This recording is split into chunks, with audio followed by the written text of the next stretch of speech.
Good morning to all of students. Chapter 10 Gravitation Part 3 Importance of Universal Law of Gravitation. छोटा सा video होगा, थोड़ा समझेंगे कि इस ग्रेविटेशन की इस यूनिवर्स के अंदर क्या इम्पोर्टेंस है। चलिए शुरुआत करते हैं।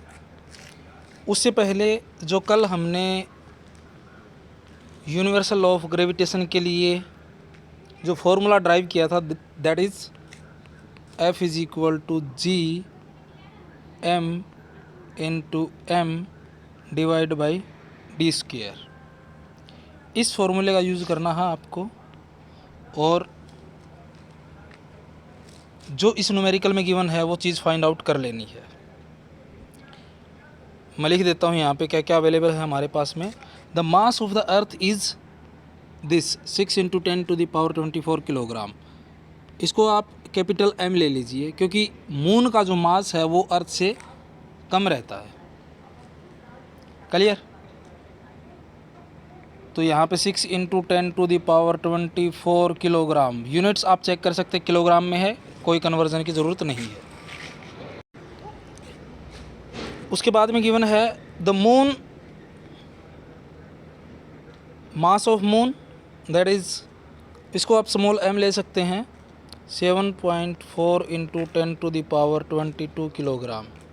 ये भी किलोग्राम में है, कोई कन्वर्जन की ज़रूरत नहीं है। उसके बाद next, distance between the earth and moon is this much. इसको आप डी ले सकते हैं, 3.84 × 10⁵ किलोमीटर। सॉरी, ये किलोमीटर में है, लेकिन फंडामेंटल मीटर में होनी चाहिए। तो आप इसको क्या लिखेंगे, चेंज करके d is equal to 3.84 × 10⁵ into में इस किलो की जगह पे आप 10⁻³ लिख सकते हैं। 10⁻³ का मतलब 1000 ही होता है। तो ये दोनों मिलकर के पावर 8 बना दीजिएगा आप इसकी। क्लियर? इन दोनों की जगह पे क्या रख दीजिएगा, 8। यानी कि we can write this as distance is equal to 3.84 × 10⁸। लेकिन हमें तो डी स्क्वेयर चाहिएगा फॉर्मूले के अकॉर्डिंग, तो डी स्क्वेयर करोगे तो इस साइड भी स्क्वेयर आप कर देंगे। क्लियर? तो ये इस टर्म को आप 2 बार लिख सकते हैं, और इसको आप 10⁻16 आप लिख सकते हैं, 3.84 × 3.84 × 10⁻16। क्लियर? 3 वैल्यूज़ हो चुकी हैं। और उसके बाद में नेक्स्ट जो है वो जी, ये हमें मालूम है, पहले ही हमने कल बता दिया था इसके बारे में। तो सिंपल जो अपना फॉर्मूला है, F is equal to G capital M, that is mass of earth, into में small m mass of moon, जिसको हमने रिप्रेजेंट किया है स्मॉल m से, और डी स्क्वेयर, ये इस चीज़ का स्क्वेयर, किलोमीटर को मीटर में चेंज करने के बाद में। सिंपल वैल्यूज़ पुट कीजिए, you will get your answer. तो ट्राई कीजिएगा, छोटा सा न्यूमेरिकल है। अब फटाफट से हम देखते हैं अपना आज का topic, importance of universal law of gravitation, कि इस लॉ की क्या इम्पोर्टेंस है, कैसे हमें यूनिवर्स के अंदर जो चीज़ें दिखाई देती हैं उनको समझने में और ज़्यादा हमारी हेल्प करता है।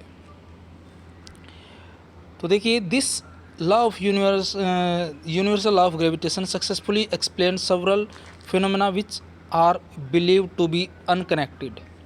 यानी कि कैसे इस यूनिवर्स के अंदर काफ़ी सारी ऐसी फिनोमेना हैं जो आपस में कनेक्टेड हैं। कैसे? एक ऐसे अनसीन फोर्स की हेल्प से।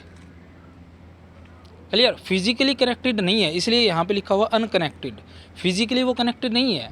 जैसे हमने स्टडी किया था कि एक रस्सी के एक एंड पे हम अगर पत्थर बांध देंगे तो वो पत्थर उस रस्सी से फिजिकली कनेक्टेड है, लेकिन इस वर्ल्ड के अंदर काफ़ी सारी ऐसी फिनोमिना हैं जो फिजिकली कनेक्टेड नहीं है। आप इसलिए अनकनेक्टेड कह सकते हैं, लेकिन कहीं ना कहीं किसी न किसी वे से वो कनेक्टेड हैं। किस चीज़ से कनेक्टेड है? That is gravitational force. ठीक है? तो इसी के बारे में हम इम्पोर्टेंस बात कर रहे हैं कि देखते हैं क्या क्या फिनोमेना एक्सप्लेन कर पाया ये law of gravitation. The force that binds us to the earth, यही वो फोर्स है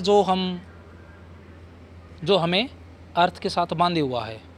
यानी कि इस अर्थ पे हर कोई, जैसे यहाँ भी है, यहाँ भी, यहाँ भी, यहाँ भी, यहाँ भी, ठीक है। अदरवाइज़ ऐसा सपोज हम कर सकते हैं कि यहाँ वाला बंदा तो नीचे गिर जाएगा, यहाँ वाला ये भी नीचे गिर जाएगा, लेकिन ऐसा नहीं है।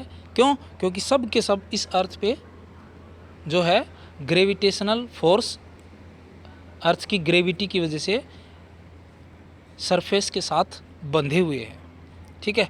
और यही वो ग्रेविटेशनल फोर्स है जो अर्थ की सरफेस की डायरेक्शन में क्लियर काम करता है। जितनी ज़्यादा चीज़ें अर्थ के सरफेस के नज़दीक होंगी उन चीज़ों पे उतना ही ज़्यादा फोर्स लगेगा। क्लियर? पहला क्लियर हुआ। दूसरा, the motion of the moon around the earth, जो हमें मून दिखाई देता है हमारी अर्थ के चारों ओर घूमता हुआ, that is also due to gravitational force के इफेक्ट की वजह से ही मून जो है अर्थ के चारों ओर चक्कर लगाता है। और जिस रास्ते में वो चक्कर लगाता है उस रास्ते को बोलते हैं मून्स ऑर्बिट, मून का ऑर्बिट। क्लियर? जिस गोलाकार रास्ते पे मून चलता है उसको क्या बोलते हैं? Moons orbit. तो ये भी ग्रेविटेशनल इफेक्ट का ही एक कनेक्टेड फिनोमेना कह सकते हैं आप। और देखिए, the motion of planets around the sun, planets का मतलब ग्रहों का चारों ओर चक्कर लगाना, सूर्य के चारों ओर। अब देखो, बीच में सन दिखाई दे रहा है आपका, सभी ये जो गोलाकार रास्ते हैं इनको क्या अभी बताया गया? प्लैनेट्स, जिसमें रिवॉल्व करते हैं गोलाकार रास्ते में, उसको क्या बोलते हैं हम? ऑर्बिट। ठीक है, हर एक ग्रह का, हर एक प्लेनेट का अपना अलग अलग एक ऑर्बिट है। क्लियर? कोई सूरज के बिल्कुल नज़दीक है जैसे मरकरी है, फिर इससे दूर थोड़ा वेनस है, फिर तीसरे नंबर पे हमारी अर्थ आती है। ये ऑर्डर भी आप लोगों को मालूम होने चाहिए। क्लियर? कि सबसे लास्ट में नेपच्यून लाई करता है।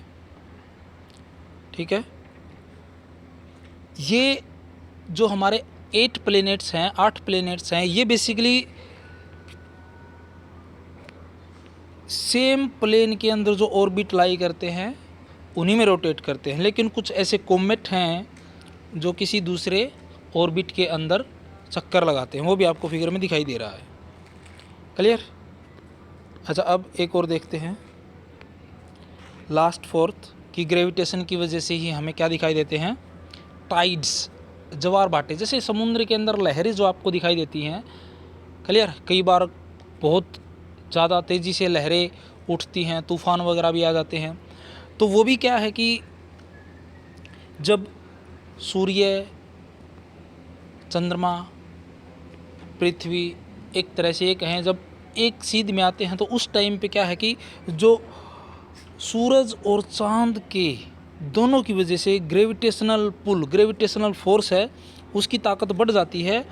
तो वो क्या करेगा?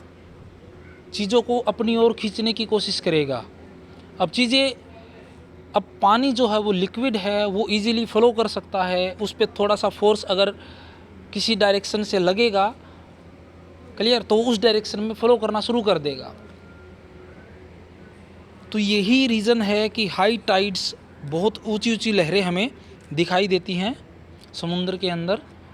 That is also due to gravitational effect. Clear? तो ये कुछ इम्पोर्टेंस थे। Thanks for watching the video. कोई डाउट है तो ज़रूर पूछिएगा।